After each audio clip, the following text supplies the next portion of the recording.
If you look through my channel, a lot of grail-worthy items. I'm waxing poetic about the leather, the stitches, the pattern for the garment, the comfort of the armholes, me being an asshole when it comes to bomber versus spread collar.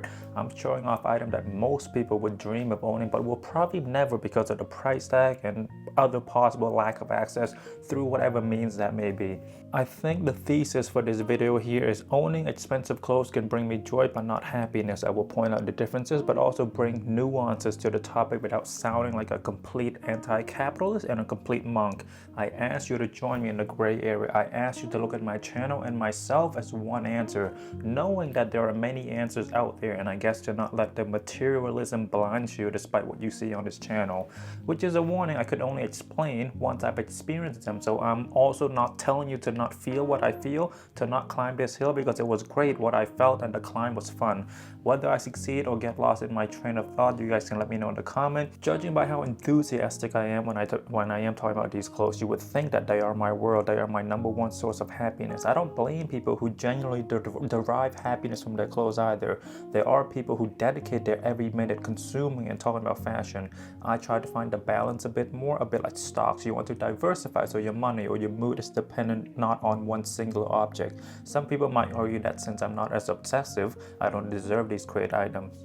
Valid statement. Please come rob me. Here's my address. By the way, I'm not sure if I had already made a video similar to this. I do tend to talk about the same thing, but hopefully I got something new to add today. I make so many videos and this process of flows of thoughts, the flaw of that is repetitiveness. Click out if you've seen this already. Okay, back to the topic. Materialistic items are tangible, so it's a bit easier to describe. What truly brings me happiness is a bit more conceptual. It's the sense that everyone I know, everyone I care about are safe, relatively healthy to their age and situation, and smiling, or should I say, they are able to find pockets of happiness among the chaos of today's world.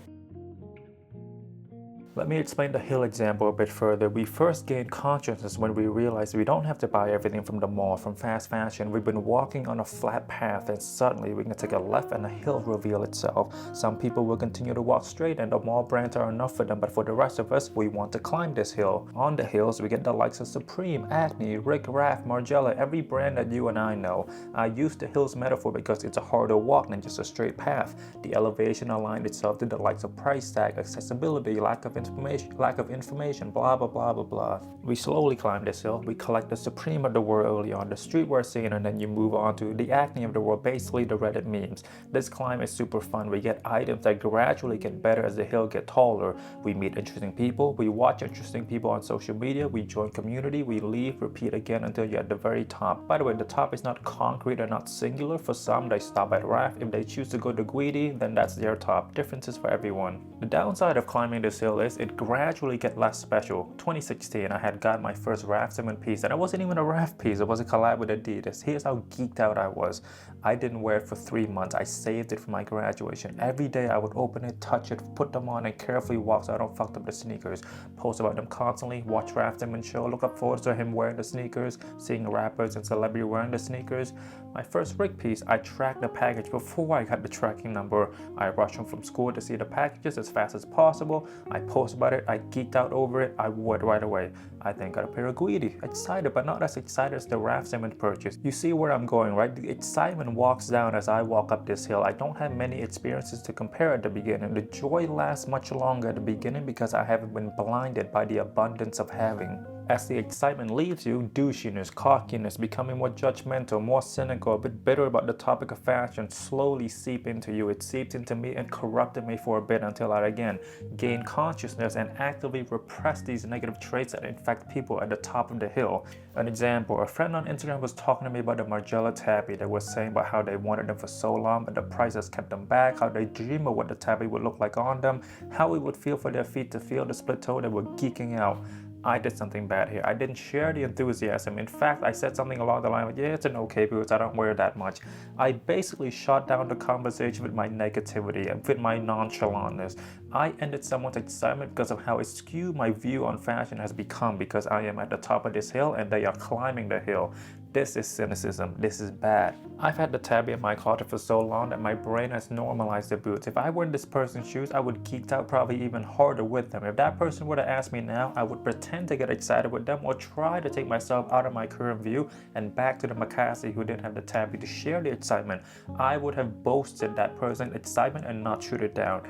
Early on, I would judge people wearing fast fashion, blah, blah, blah, Michael Kors. I still make that joke, but I joke about the quality and the brand of Michael Kors before I was judging the people wearing it and thinking they're part of this high fashion world. But that's not true. Who cares what other people do? I focus more on myself and less on what other people are doing now.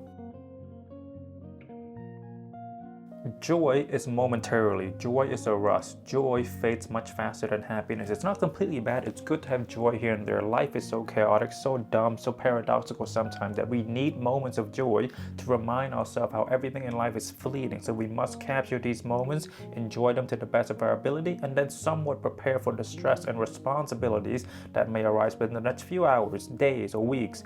An example, watch any of my unboxing video. You can see the happiness fade away a bit once I've opened the box and touched the item. It's here, I can touch it, it's not trapped in the screen of my laptop anymore, so it's no longer special. The chase is over. Watch my video about the chase of Grail, you'll understand a bit more.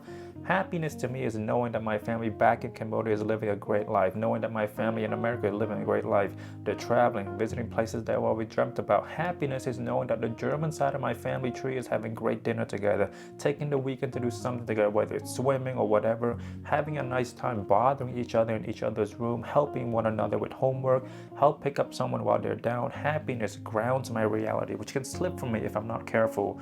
Joy, it is so potent, so instant, it corrupts the mind a bit, make you question everything else because happiness can sometimes take time and a bit more subtle. An example, my wife bought me these great cookies from the Italian supermarket when I was in America. I loved it, forgot about it, and then when I moved to Germany, I then saw it and realized, oh shit, it was these cookies, and we bought them for the house ever since. So everyone in the family can enjoy the great cookies.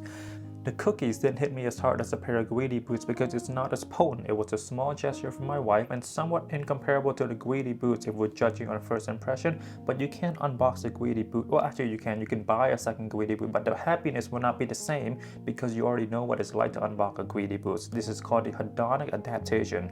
It's a term that describes how humans become insensitive to new stimulus and quickly adjust to emotional baseline. Therefore, the stimulus needed to create an emotion like happiness or excitement needs to be more intense than the last stimulus in order for someone to feel its effect. Again, with the cookies, it wasn't as potent, but there was love and connection, and since it didn't trigger my emotion to a level that was super intense, it had a chance to reoccur.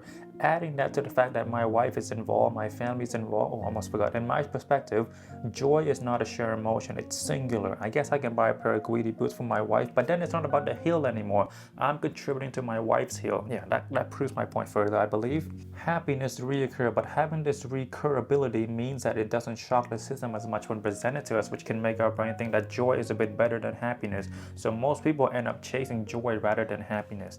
This video is full of paradox, by the way. Think of this video as a Nolan's film. Buy into the logic provided and you'll have a better time and you can understand it a bit better. I say all of this while surrounded by things that many people dream about, which can be seen as ironic and quite douchey. I live with the phrase that I've said a few times now, an abundance of having, and because of this, I am somewhat blinded by the fortune, or I am somewhat removed from the regular reality of the people that are trying to climb this hill. I've forgotten the struggle, the time, the yearning, what it took to get to where I am. I talk about materialism with a philosophical or mental detachment, but I can only do this because I reached it, I've owned it, or should I say, damn, I've unboxed the dream boots, the dream jacket, the way out there jacket, whatever item that may have showed up on this channel and will show up. That is a privilege, one that I sometimes forget, but always try to remind myself, like this video, because I've gotten clarity. This video is more of a practice of self-reminder or a way to talk to my younger self and the wave of new people climbing this hill. Show him and them what is at the top of the hill and to not forget that while climbing this hill of joy, joy, to not forget about the times happiness hit them, but it was a bit too subtle for me to notice at the time. For people who have never had, the idea of having feels like happiness, feel as though it would complete them. To the have-not, a taste of this world would be nirvana. It's easy for me to say that what I've said and will say. It's easy for me to say none of this matters that much. I can only say that because I've had my time at the top. That blindness is mine to conquer, to not normalize, to not let it blind me that much when I'm talking to someone who is at the beginning of this hill. It's a luxury to learn that luxury can't save you. I say none of this matters that much with a bit of dead air because I don't want to pretend or tell you that fashion means nothing to me. It does. It brings me joy. It brings me happiness sometimes too when used properly. The paradox of me saying fashion is joy while saying fashion has also brought me happiness is not lost upon me. I live in contradictions and paradoxes. I know these things don't matter, but when I get that email of your items are shipped, nothing matters more than delivery day a couple of days later. Despite knowing that the joy will fleet faster than my love for porn after I jizz one, I throw the box away and now I have to sit with the reality that I just spent a few grand on a jacket that I don't really need. Stocking an item, checking multiple websites, weighing the pros and cons of this purchase, looking at the aftermarket, seeing how much they go for. When you are playing this high of a poker game, you gotta think a bit harder than say a shopping trip to the dollar store. What these countless unboxing has taught me is that I return to the same person I was before the package, or should I say, I have a higher bar to ride past than the time I want to feel this joy again, the hedonic adaptation. If the metaphor analogy example like lost on you in fashion terms, the next unboxing needs to be bigger than before, otherwise our brain will not be able to climax properly or think, damn, that was a tease. We've had better, no jizz for you, old man. To put worth, or should I say too much worth in them, can be dangerous. Let's say you saw a great horse leather jacket on Grail and you think it's going to solve all your problems. You believe it's going to make you happier.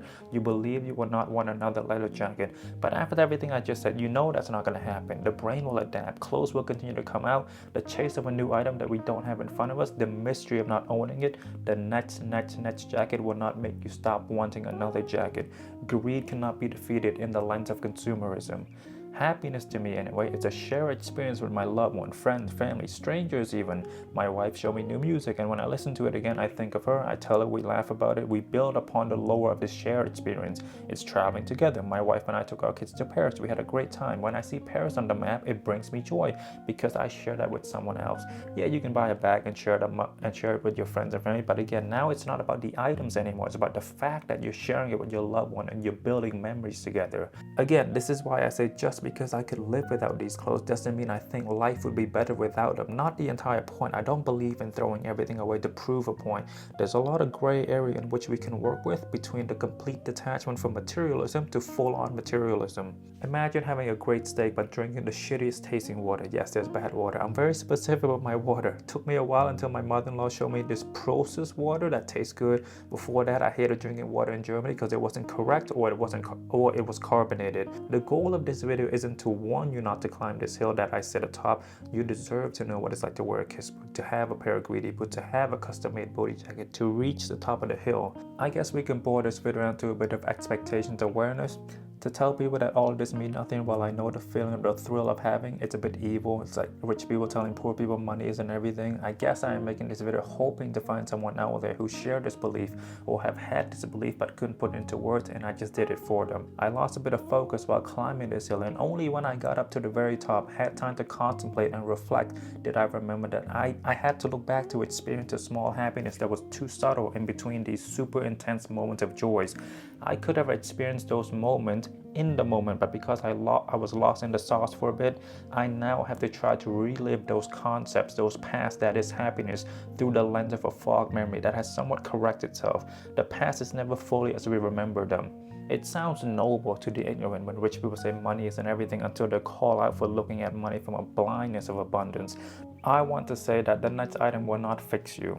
Most of you might be in the phase where you believe that this grail will change everything for you, will fix you. Maybe it will for a day or a week or a year, but eventually you'll be right with me, preaching to the wave of people climbing the same hill, not to shame them, not to teach them even, but to simply offer a gentle reminder to not make fashion your everything, or you become cynical and unpleasant to be around because you're just a toxic person. And then since your experiences, your life has been so skewed by what you've experienced, you don't realize that, it's different for everyone. They're at a different point in their life. I'm not here to tell you not to chase what I've chased either. It's a great chase. It's alluring. Many people will not reach the top, so it's a bit more enticing, but it's a bit more enticing, it's like a challenge. When you reach the top, however, do not go over the other side, or do not be negative to the next wave of people when discussing fashion with them.